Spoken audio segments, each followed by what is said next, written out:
Okay, yesterday, the de facto leader of Luo governors, unfortunately the poorest performing governor in Luoland, announced that they have appointed the Alego Usonga MP Sam Matandi to be the commander of the forces that are going to stop UDA from speaking in Luo Nyanza. I want to tell James Orengo that violence is where cowards hide. Violence is where those who have no content hide. Violence is where those who are unable to compete fairly with the others hide. Nevertheless, we will accept that challenge for violence in Luoland, if that is what will make the Luo free from the exploitation that they have been taken through for close to 30 years now. The Luos are people who have been taken round and round and round with lies and counter lies.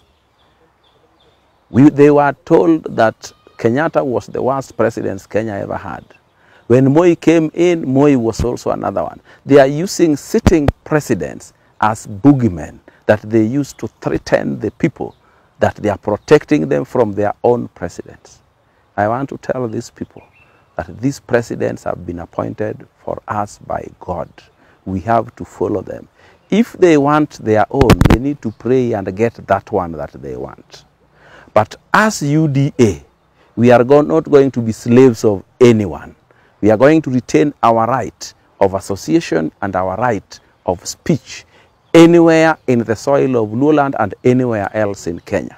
I do not understand how Raila Odinga and Orengo capturing the Luo into one basket, keeping them in a political cage, is going to make Raila Odinga president. It's going to make him to reach the mythical Canaan.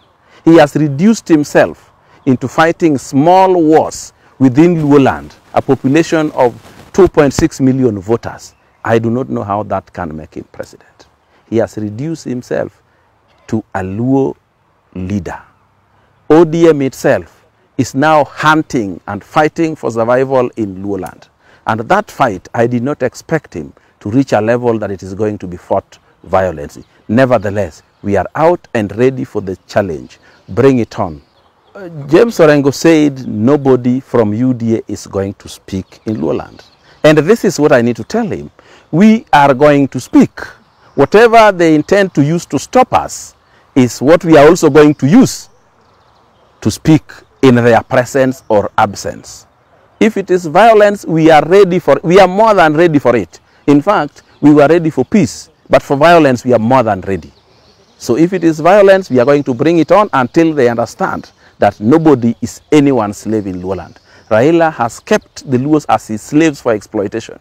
This is a political party with over $500 million revenue every year, but does not even have a headquarter, because it is a personal business enterprise for somebody to use to exploit the gullible, the vulnerable, and the largely uninformed Luos. We are not going to accept. We are the new leaders on the block.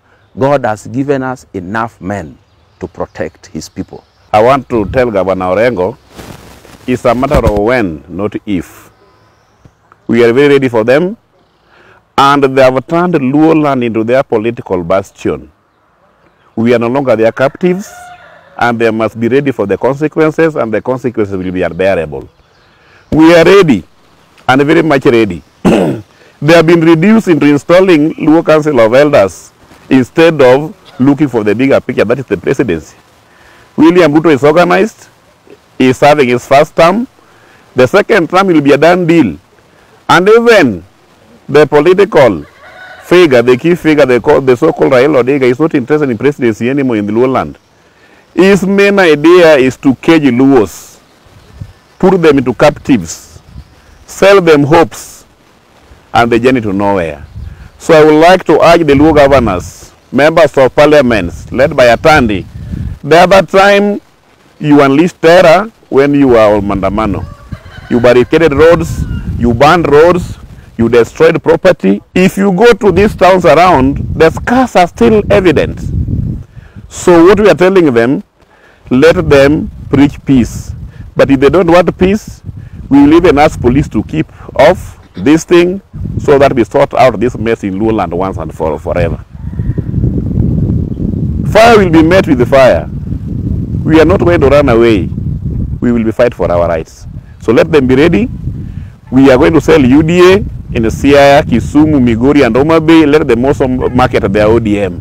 But in 2027, in this region, William Samoei Ruto will get a resounding victory in this region, because they are still sleeping. We are putting our house in order. We don't need ODM anymore. ODM is a shell. We don't need it anymore. With us, we are in UDA, and we have Governor Obado as the regional coordinator, regional manager. I'm the coordinator. We are driving this bus to the destination. Let Raila take ODM to Siaya and Orengo. We are going to fight, and if they want to provoke us, we will fight in funerals, we will fight in markets, we will fight in stadiums, we will fight along the roads, and if they think they have monopoly over violence, it will have a triple effect on them.